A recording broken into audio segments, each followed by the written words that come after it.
Hello, everybody. Thank you for joining me on another episode of Regulatory Voices. For those who haven't joined us before, Regulatory Voices is a podcast and interview series where I speak to people in regulatory affairs in pharma and biotech, talk about their career, current topics, and things that we should all share together. And today, I'm very happy to be joined by Jonathan Douek, a PharmD and master student with the Senior Director and Global Head of Reg Affairs at Oncolytics Biotech. Jonathan, thank you very much for joining me today. Thank you, Connor. It's great to be here.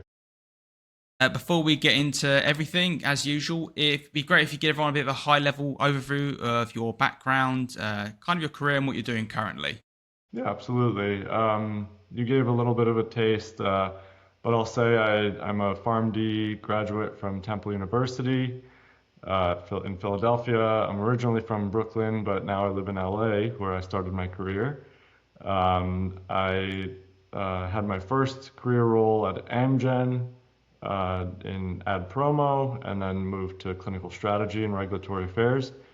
From there, I moved to Dynavax, where I was there for a few years, starting in the COVID years. And then in the last couple of years, I've been in Oncolytics, where I'm currently head of regulatory affairs. And I should mention, I also had a short stint at FDA, which was really foundational for me. Thank you very much.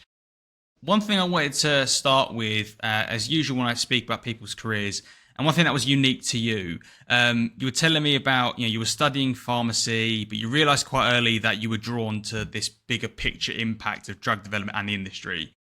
Mm-hmm. You mentioned it a little bit, but I'll credit you and I'll hype you up a little bit. You actually helped build that chapter at Temple, which is a massive thing, and that was for you a big part of your starting your career. So my first question would be, when did you first realize that you wanted to work in the pharmaceutical industry rather than go down the traditional pharmacy route? Yeah. So it's funny, and I'll start by saying I think every time I talk to someone about their career, there is no traditional pathway. I think No. every person has their own way. For me, I was in college and was in a pre-pharmacy track, wasn't so motivated, and long story short, I was elected president of my student body in Brooklyn College. And, that was a role I took seriously. And it really helped me understand what that big picture world was like, impacting lots of people with your role. So while I was working at a pharmacy at the time as well, I think it helped me realize that I enjoyed that kind of big picture work. And I thought, well, if I'm going to continue into this pre-pharmacy track, I would like to, consider a career in the pharmaceutical industry, which felt like similar to what I was doing at the time in my role in student government. And when did regulatory affairs actually become, get onto your radar? Like, was you aware of that earlier on, or did that come a bit later? No, it did come a little later. So when I was in pharmacy school, I very quickly in my first year realized, okay, I want to do industry, but none of our classes are talking about this. Everything is all about, working at the bench, working in a hospital. And, I even spoke to my dean and said, hey, I'm actually really interested in the pharmaceutical industry. Can we do something about this? His answer was basically, our goal is to get you to pass the NAPLEX exam. There's no industry focus in that, so we're going to keep focusing on these other things. That honestly wasn't good enough for me. So I did some digging. I found this organization called IPHO, Industry Pharmacists Organization. I reached out to them. Funny enough, another classmate a grade above me also reached out to the leadership at IPHO. That leadership person flew in to meet us, and we created our first ever, or it was the second ever student chapter of IPHO. Now I think there's well over 100.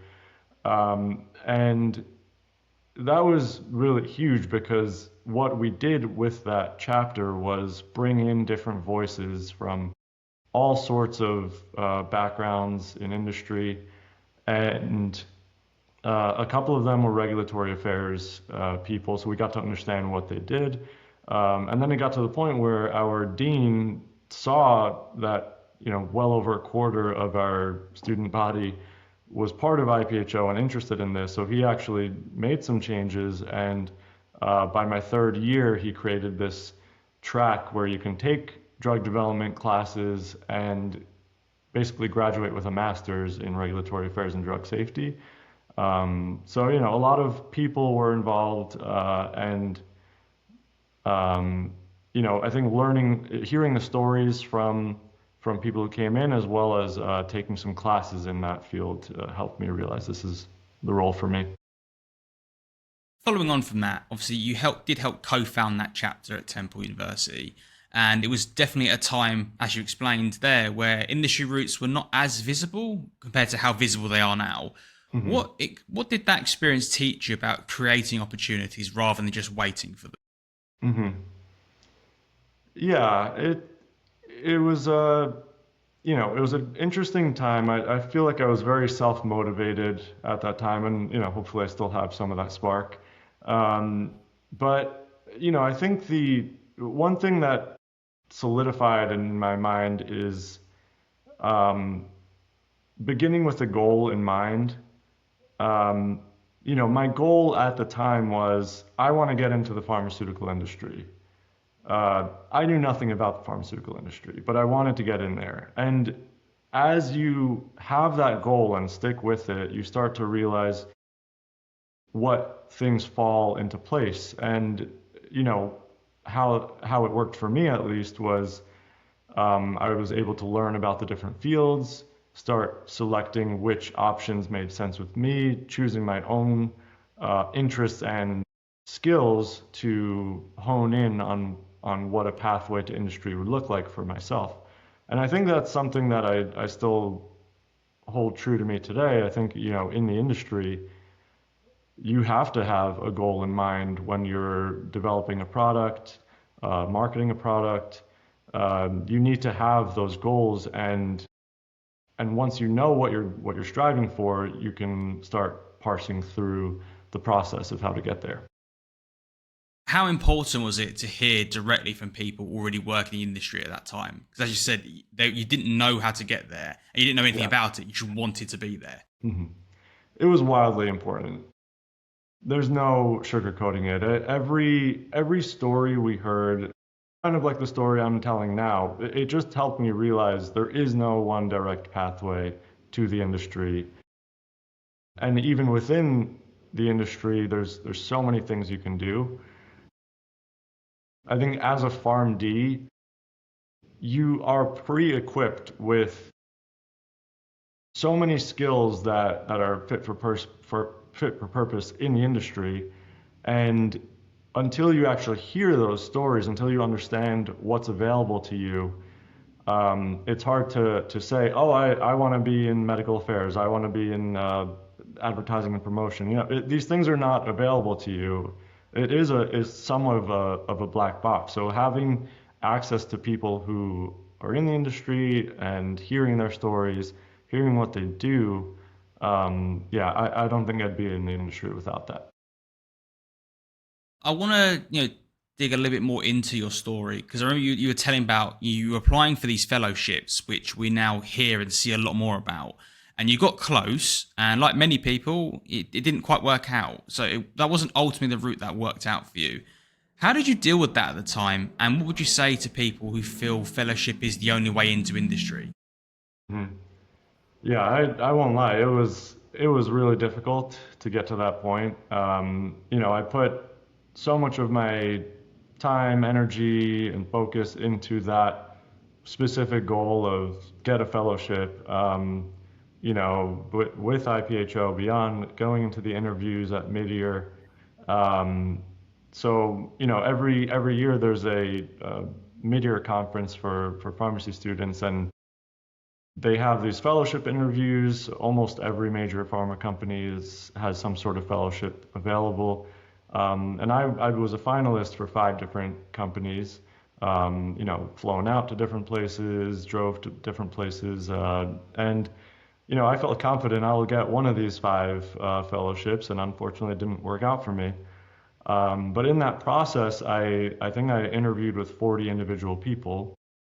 I got business cards from most of them, and yeah, I think that last day when the last rejection came, it hit me like a ton of bricks. I felt like, what's happening here? Yeah, yeah. Everything I worked for is gone. And, I think I kind of told myself, look, you're allowed to feel sad, you're allowed to be upset, but tomorrow, get up.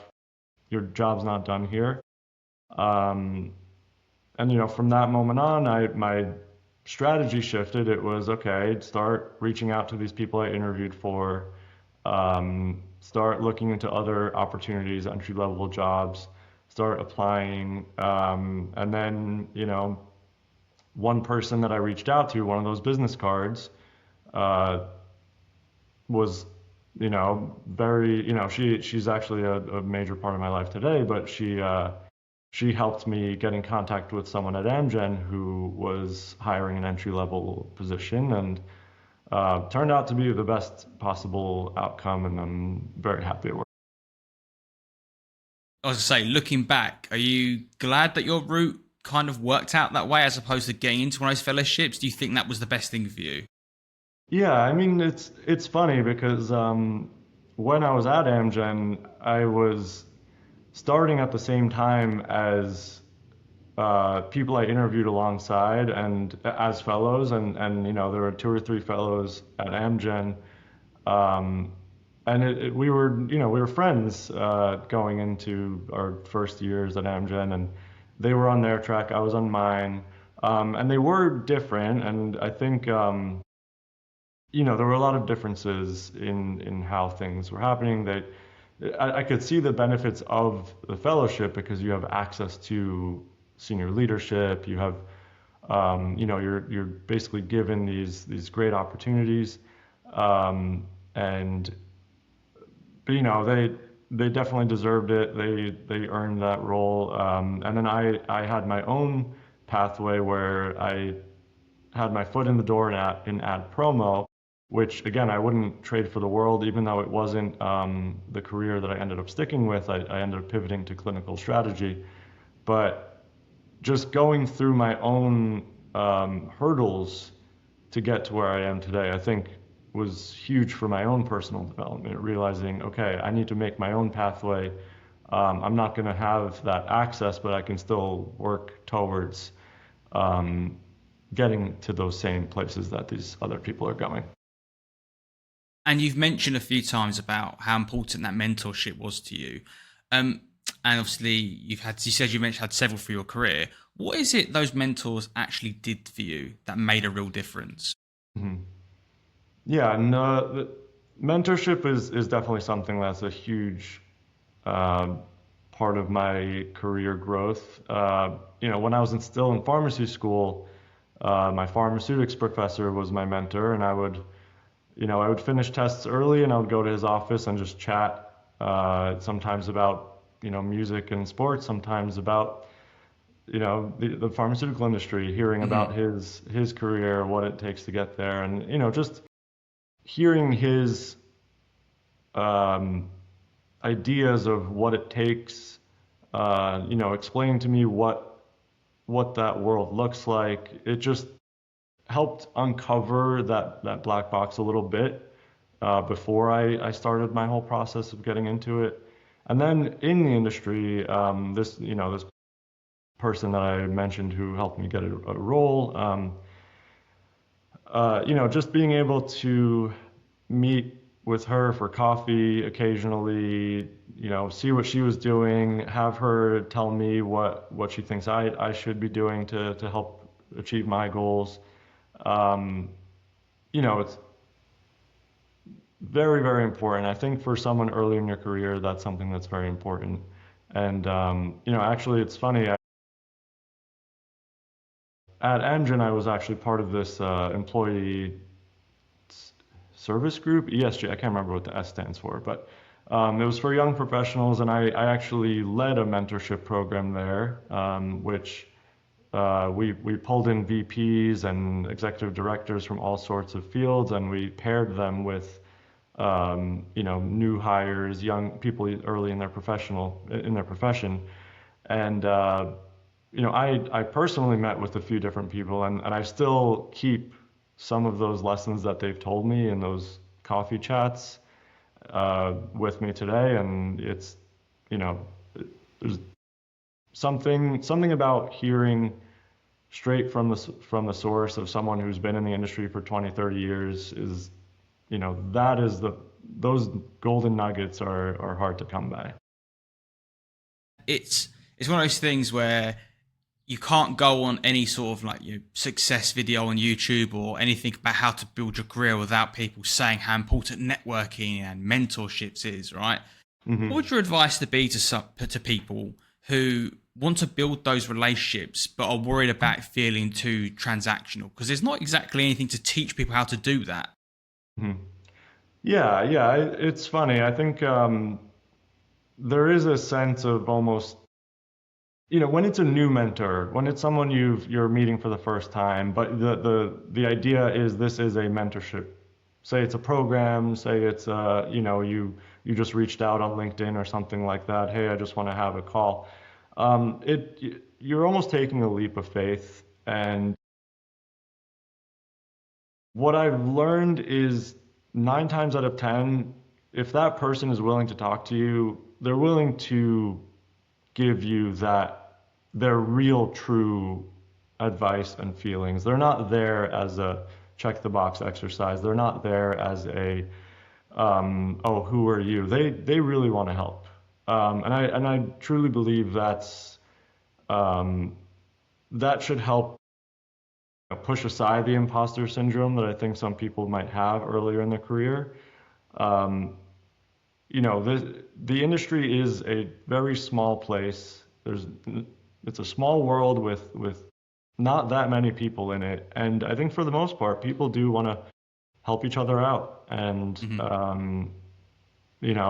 I think if you're struggling early on, it's good to start talking to those other people you already know. Reach out to new people, and you can definitely learn something from those people. I wanna echo what you just said there. Something on my side in my career where I've been a manager or a leader or just offered myself to help people and be a mentor. As you say, I've given that time because I want to help, and sometimes it can be frustrating when people don't realize I'm here. I'm here Mm, to give you help. Look, don't be shy. Ask for it. Like I yeah, want to help you, and it's almost like you have to sometimes just say it. Like just ask me. I'm here to help.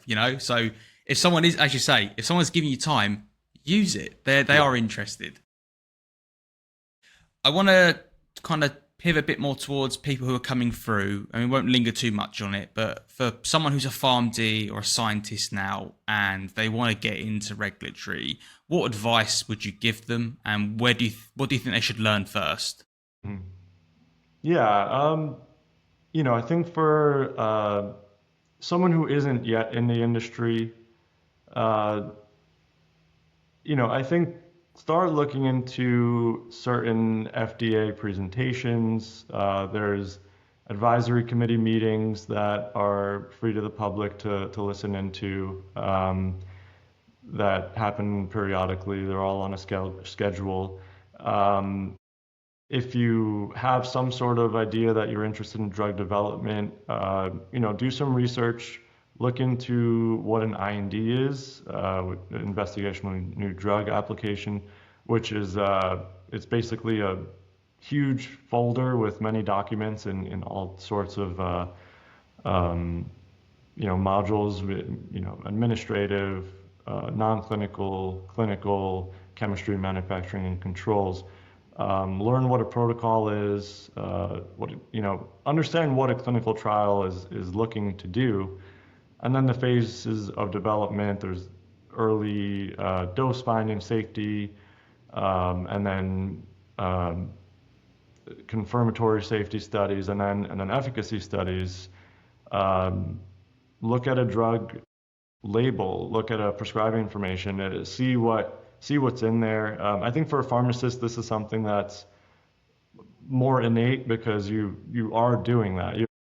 You have to understand how clinical trials work. You have to understand what a drug label looks like.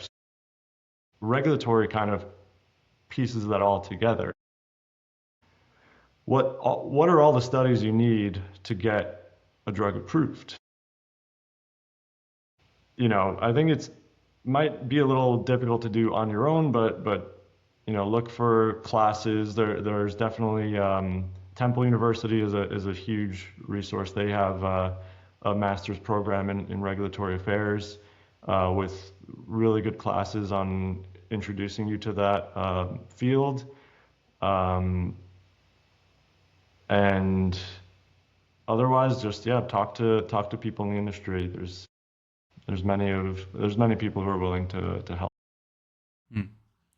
I want to move a bit more onto your career as it progressed, because one thing that I saw from when I first speaking to you and kind of hearing your own words is you kind of had a career that progressed quite quickly, and you were exposed to lots of different how do I put this? You had to do a lot at very early on, and everywhere you went up, you then had to take on more than was expected, and so your career has expanded quite quickly.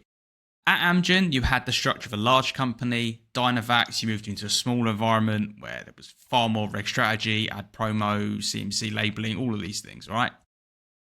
So, starting with Amgen, what did Amgen give you early in your career that would have been harder to get at a smaller company? Mm-hmm. Yeah, so at Amgen, at a big company, I think what you get is truly, it teaches you how to do things right. It teaches you the correct way to approach things because they've done it over and over and over. They've honed it down into a perfect diamond of this is the way to do things. And it's not just you who has to do it. The pressure's off a little bit. You can learn from others around you. Any single task might have you, your superior, perhaps your junior, their superior. There's a whole network of people who are all working towards a goal, and everything's in-house. If there's a question you have, there's somebody you can ask who knows the answer. So I think if you need to design a clinical trial and the best way forward is let's just add more patients, just add more patients. Money is not really that much of an issue. The science needs to be pristine, and let's just do it the right way. With that said, there's still regulatory questions that come up all the time.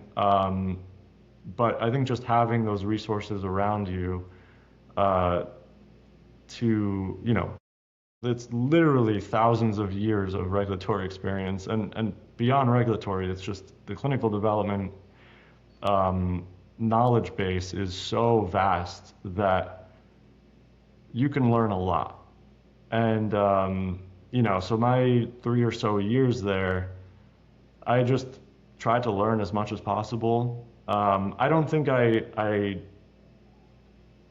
exactly knew what I was doing. I don't think I understood that, okay, I'm going to leave this place at some point and then I'm going to have to, make it my own way and try to do things the right way. But, I think I'm lucky to have had that opportunity. And, it was definitely foundational. I think anyone who has an opportunity to have their first start in a company like Amgen, that's a huge, great way to start your career.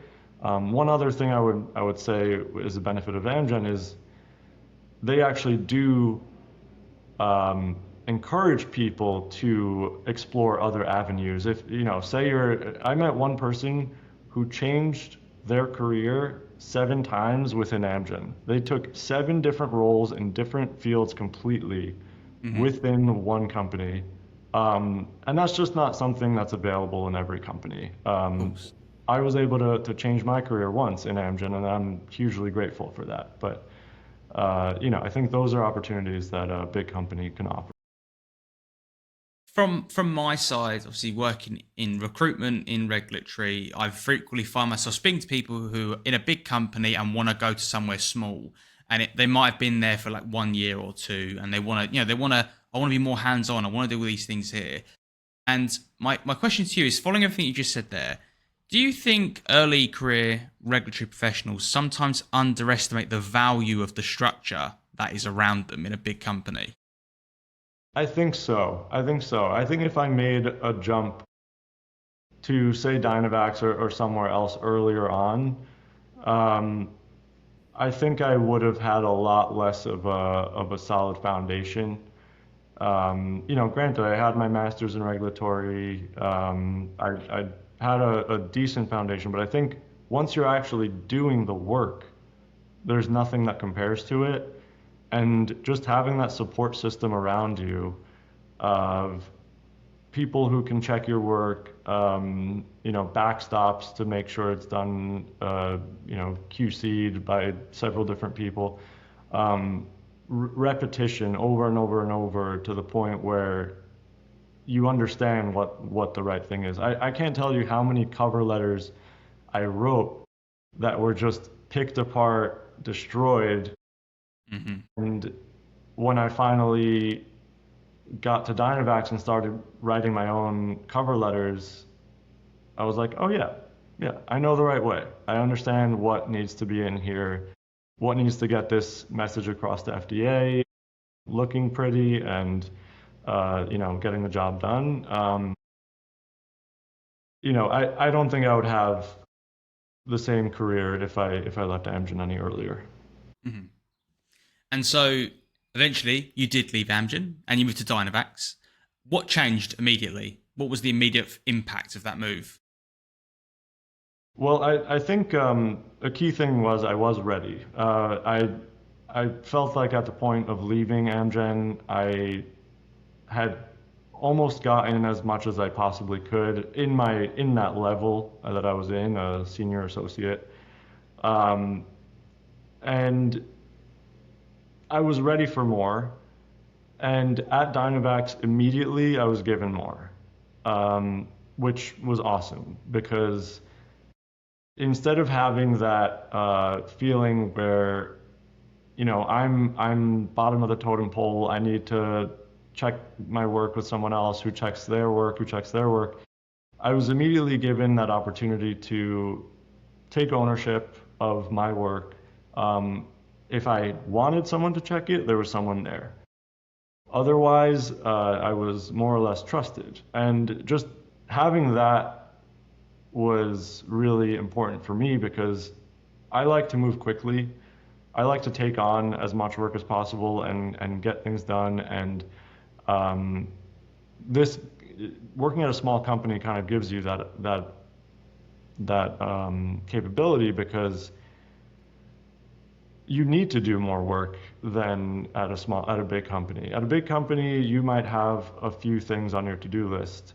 At a small company, there's only so many people who can take on the vast amount of work for however many products you have.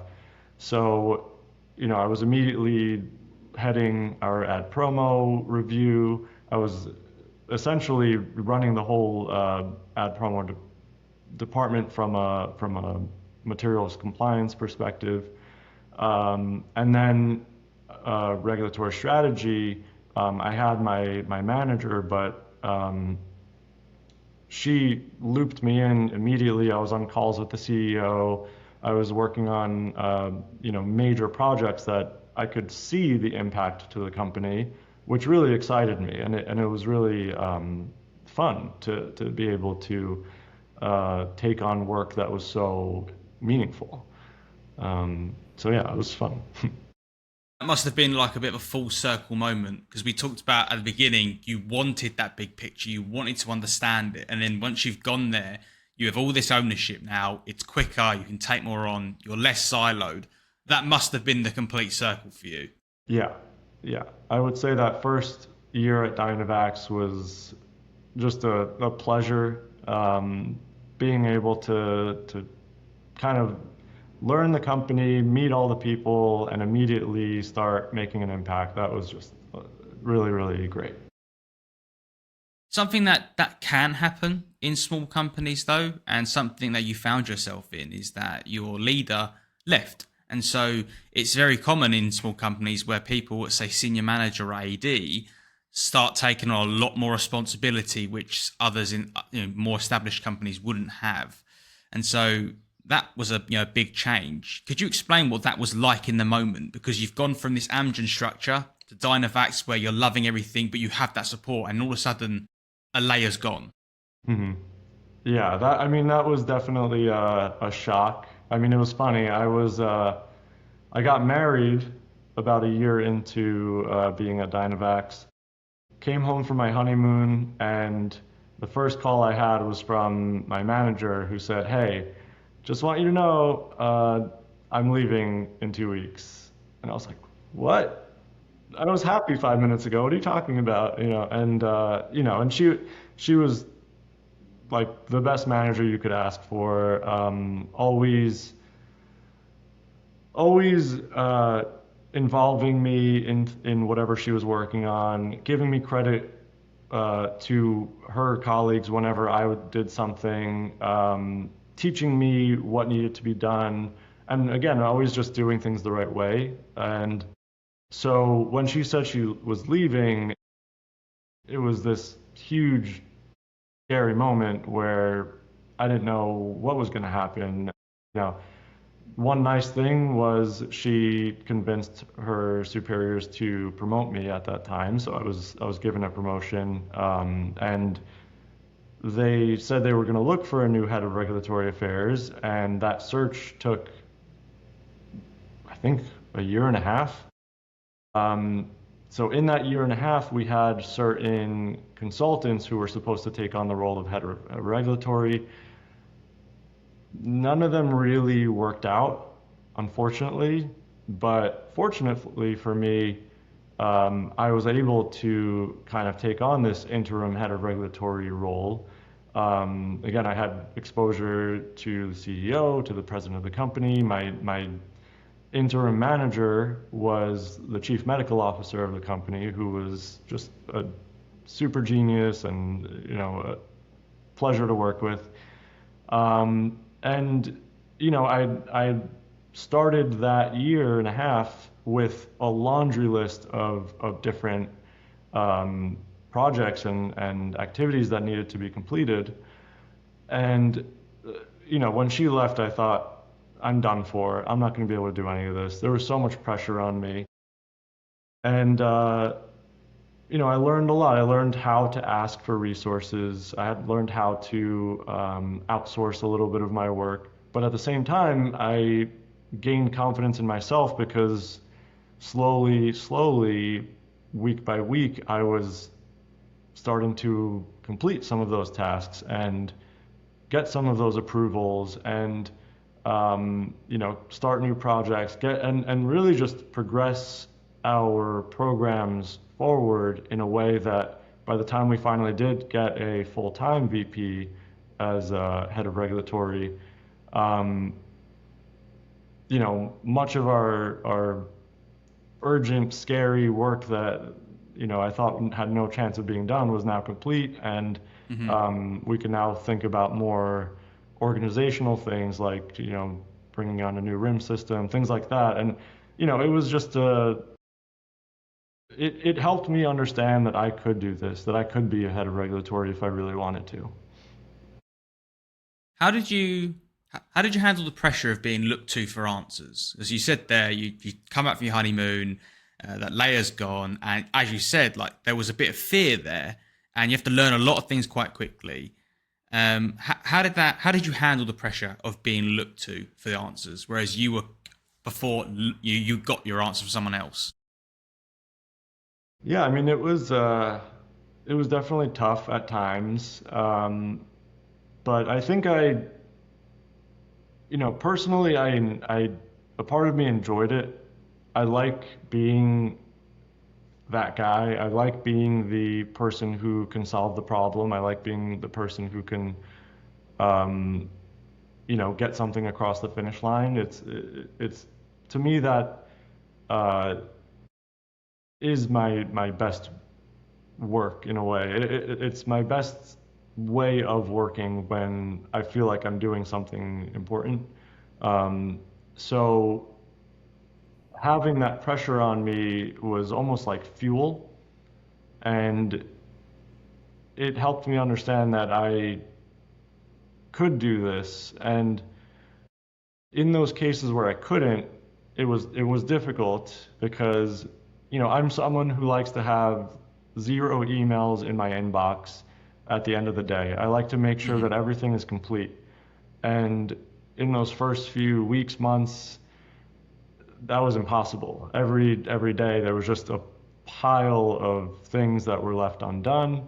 And I tried my best to get everything done, but there were certain things that were getting lower and lower on the inbox because weeks went by and I never answered that person or something along those lines.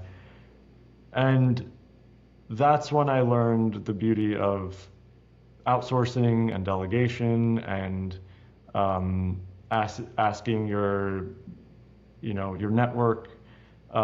So that's when I did start to work much more closely with my CROs, who we already had on board, but I just never had a great relationship with. It was at that point I said, okay, I need the support. Um, and that was also the point where I said, okay, I need to make a case to hire some help. And I brought on a manager who could take on some of those smaller tasks so I could be freed up to think a little more strategically. Yeah, and it's just probably not a traditional way to do things, but it was my way of understanding. Mm. And obviously, since Dynavax, you've gone to Oncolytics, so you've stayed in a smaller biotech environment. How did your view of regulatory strategy change over those years, from Amgen to Dynavax to Oncolytics now? Yeah, so I think that when you look at regulatory affairs, at least from a clinical perspective, not, there's many other avenues, Yeah, labeling and things like yeah. that. But when you're looking at clinical, um, there's two sides to it. There's operational and there's strategy. And both are very important, but it's easy to fall into the operational side because it's so demanding. It needs to be done every day. There's always something that, a document that needs to be written, submission that needs to go out, forms that need to be signed, um, uh, you know, templates and trackers and all these things that are necessary for an organization to have, um, but it takes up a lot of time. And I think until you are able to let go, kind of delegate that out, or find ways to do those things quicker, it's easy to just push the strategy side away or rely on other people to take care of the strategy. And this is something that the new VP who came in at Dynavax kind of helped me understand, that the strategy is also something that needs to be worked on every day. You can't set it aside. It's something that is moving. It's a living, breathing thing, Hmm. um, because every day things change in the landscape, in the treatment landscape. Things change in your ability to manufacture a product potentially. There's different patients available potentially. There's new guidances that come out, and you need to be focused on that strategy aspect. And then when you're at a smaller company, there's more to it because you're now in a position where the financial side of things really matters a lot more. How you're spending your money um, directly impacts how you're designing your clinical trials. And then every time you meet with FDA, that can be something that's transformational for your company. instead of, for a big company, it's just, okay, routine meeting. But for a small company, those meetings can really define how you spend your money and design your trials over the next several years and focus on getting that BLA approval. Um, so, being able to switch gears, move into strategy is just, I don't know. I don't know how to explain it, but it's just something that's necessary in when you're in the head. It nicely follows up onto the next question I had in mind, which was when we did speak about your career and the journey you had, you were quite thoughtful about not wanting to rush through certain experiences and milestones. How do you think about ambition versus making sure you have the right experience? Yeah.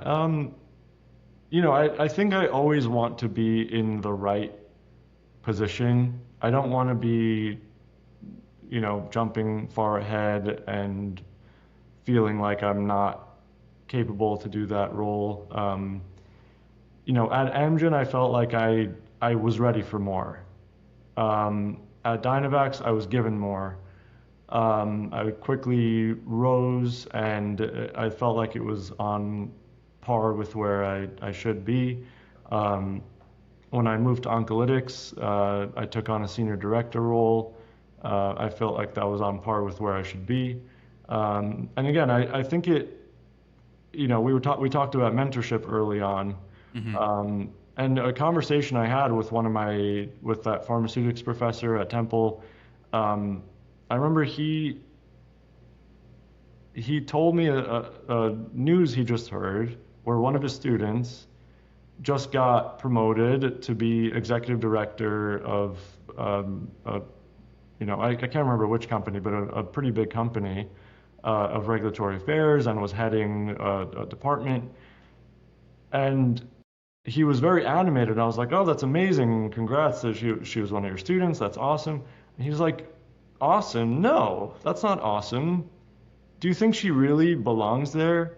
Do you really think that this person who graduated pharmacy school 7, 8 years ago should be an executive director over these people who have been working in the industry for years and years and years? Granted, she got a fellowship. Granted, she was able to take on those things, important projects early on. But there's no way you can get all of those experiences to the point where you're heading a department over people who have been in the industry for years longer than you.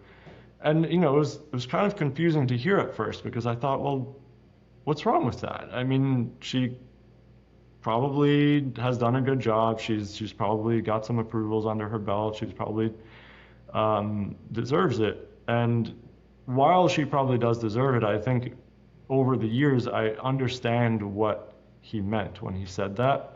Um, I've had people tell me, "Oh, what's your next position? Are you interested in a VP role?" And while I'm sure some people should just say yes, I've actually told my current manager, I'm not interested in a VP role right now.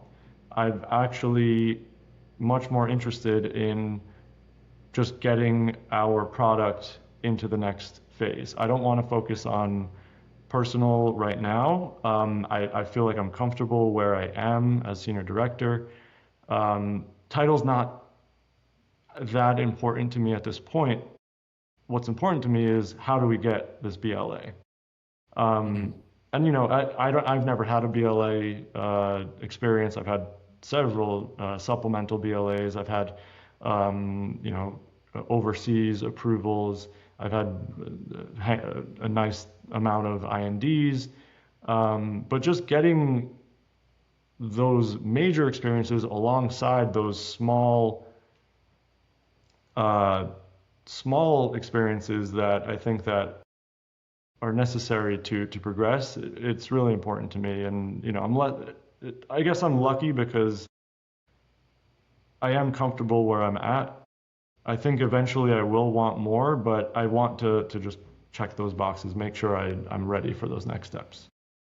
And I can add to that from the recruitment side of things. And obviously, I'm speaking to people all day from entry level to senior manager director to VP, SVP.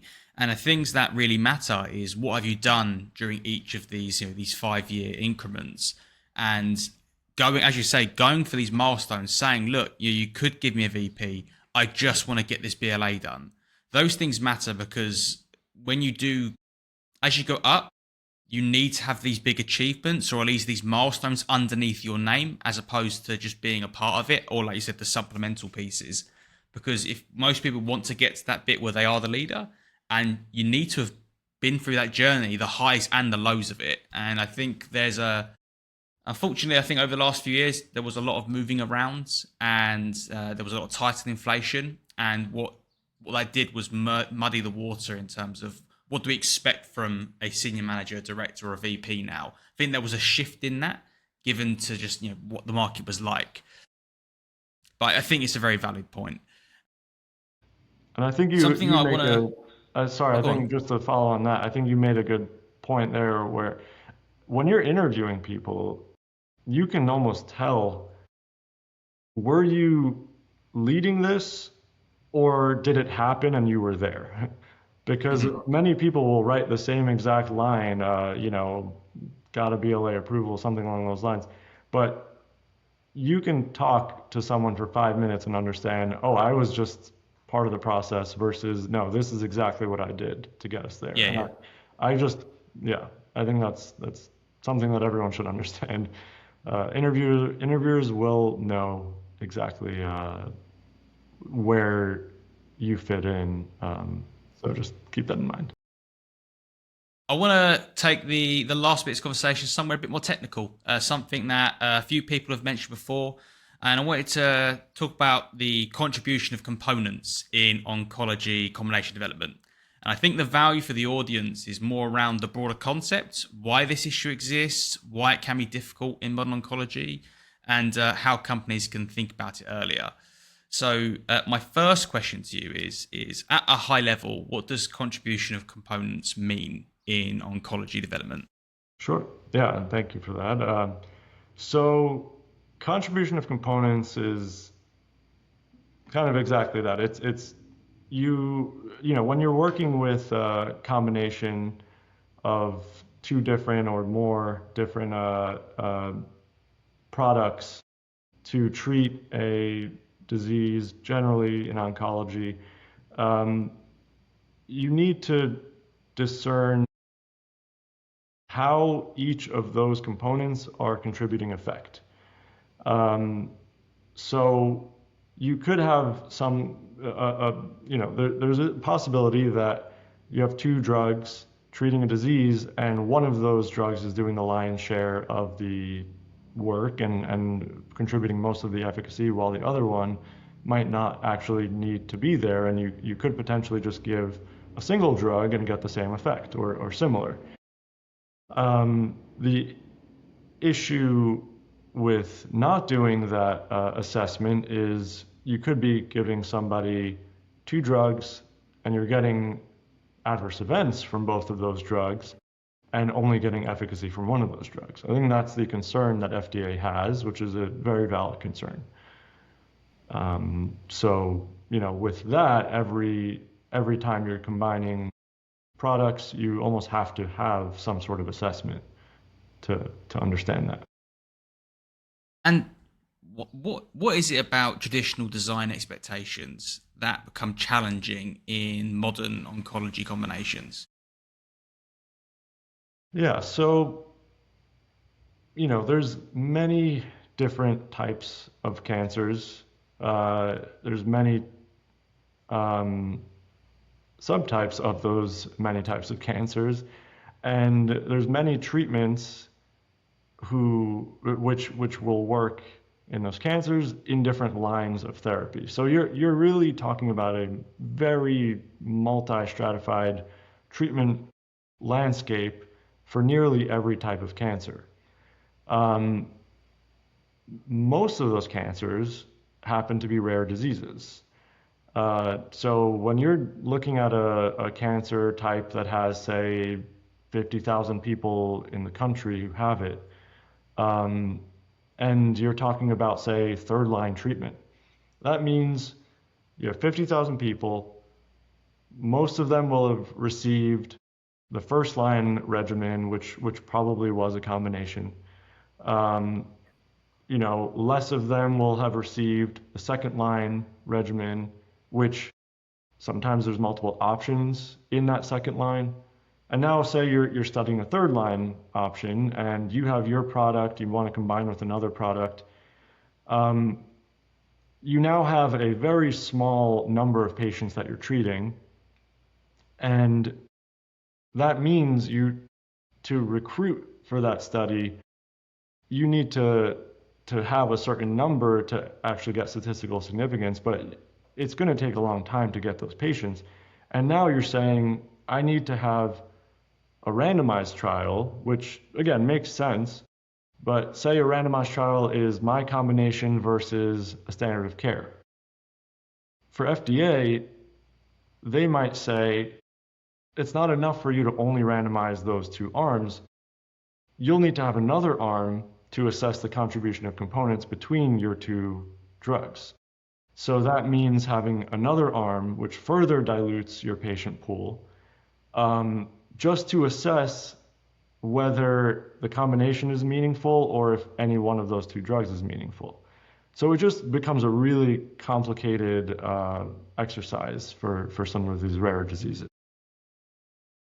How should companies think about this issue early in their development, rather than waiting until these registration discussions happen? Mm-hmm. Yeah, and that, we've actually had a precedent recently of a company that got a complete response letter. They actually got two complete response letters in the last 12 months or so, and I understand they just resubmitted their BLA. And one of the key reasons for their complete response was that their initial study and their confirmatory study didn't address contribution of components effectively. And I think that, again, they had that exact issue where it's a very small disease, population-wise, and they couldn't recruit the numbers needed to assess that contribution of components. So, I think they probably ran into that issue of thinking about this way too late. I think they probably set the bar for industry understanding this is something we need to address much earlier. Again, this is one of those things where small company versus large company, your major pharmaceutical companies are just going to spend the money. They're just going to add the patients. They'll take the time. They're not as much under pressure to do this. Whereas a small company doesn't have that capital potentially. They don't have that time to have a much larger study in a small disease state. So you have to start thinking about what else is available. Are there external sources that can show you contribution of effect outside of actually having a factorial design randomized trial? And yes, absolutely. Needs to be done very early on. This cannot be an afterthought. It is definitely something that needs to be done very early. That's a great case for. I'm glad they went first. Yeah, absolutely. I have an idea how anyway, but if you could just articulate a little bit, how does this type of issue become even more difficult for smaller companies? Yeah, I mean, again, it comes back to that financial aspect, and the time. Small companies, talking about Oncolytics, we have our lead product in development, pelareorep. It's been studied in many different types of cancers. However, we don't have a BLA approval. We don't have the ability to generate real-world evidence with our product. And we have proof of concept with combining with different products. However, you might not be able to maintain a partnership. So say if we want to combine with a checkpoint inhibitor, there's dozens of checkpoint inhibitors out there. Not all of them will have had monotherapy data in a specific disease state that we might be studying. So if we wanted an external data source, we would need to combine with a product that already has monotherapy data. That way we can cover our contribution of components assessment that way. But if we have to go with a partner who doesn't have data in this same disease state, we'll need to actively assess that within a clinical trial. So it just adds time, it adds money, and there's just a lot of different considerations about how we can allocate the very limited amount of money we have to still accomplish our goal of getting a BLA for as quickly as possible to the most relevant patients to help get our product to help people as soon as possible. So following that then, when a company is dealing with a novel or difficult regulatory question, how do you keep the FDA conversation productive? Like, how do you avoid making it adversarial? How do you bring scientific rationale to the discussion, like about dismissing them? I imagine there's a few things there. Yeah, and it is an interesting thing. One thing I learned very early on is that relationship with the FDA is of utmost importance. There's always a balance of how much am I going to annoy them with this question versus how much do I need this question answered the way I need it answered. And, I've always learned that there are times you throw FDA a bone and you say, okay, this isn't that important. I'm going to just give them a win here so that they appreciate what we're doing. They appreciate that we are a partner to them. Because when I was at FDA, it became apparent that these are just people. FDA are just people. They have the same thought in mind of getting safe and effective drugs to patients. And knowing that when I'm in the industry and I'm speaking to them, I know they essentially have the same goal as me, but they need to do it in their way versus me, who I have to do it in my way. And when it comes to these questions that I know I need the answer to go my way, and if it doesn't, that can be a problem for my company, that's when you start to pull in what is every single reason why this answer should be a yes. And generally you're filling out a briefing book or something like that. You could have your main argument. But when you start to list, this is my main argument, and here are my 15 sub-arguments, that's when it starts to tip the scales for a regulator. Mm-hmm. And you'll notice it's actually the inverse happens with FDA. If you ever get a CRL or a rejection letter or something along those lines, you'll notice there's always one main overarching reason for why you're getting that rejection that many times you could think, oh, well, we could just respond to this. But then they'll have their list of 10 other very minor reasons, and it starts to snowball a little bit. So it's kind of that same approach of check every possible avenue and give it to them. Make sure that they have the entire complete picture, because if you're not giving them the entire complete picture, you're leaving something on the table, and it could be an easy no for them. That brings us quite nicely to the end of the interview. I do have 3 quick fire questions for you. First one being, what is the one piece of career advice you wish you'd received earlier? Mm-hmm. I think it's that failure is not that bad of a thing. I remember my first IND delay. It was from a CMC issue. It delayed my IND from submitting in one day to 4 or 5 months later. I remember it just crushed me. I was so upset. I wanted to get this IND out so badly, and I just couldn't move for a week. And I'm like, looking back, it's hilarious that I felt that way, because rejection letters, CRLs, delays, issues in manufacturing, all these things are part of life in this industry.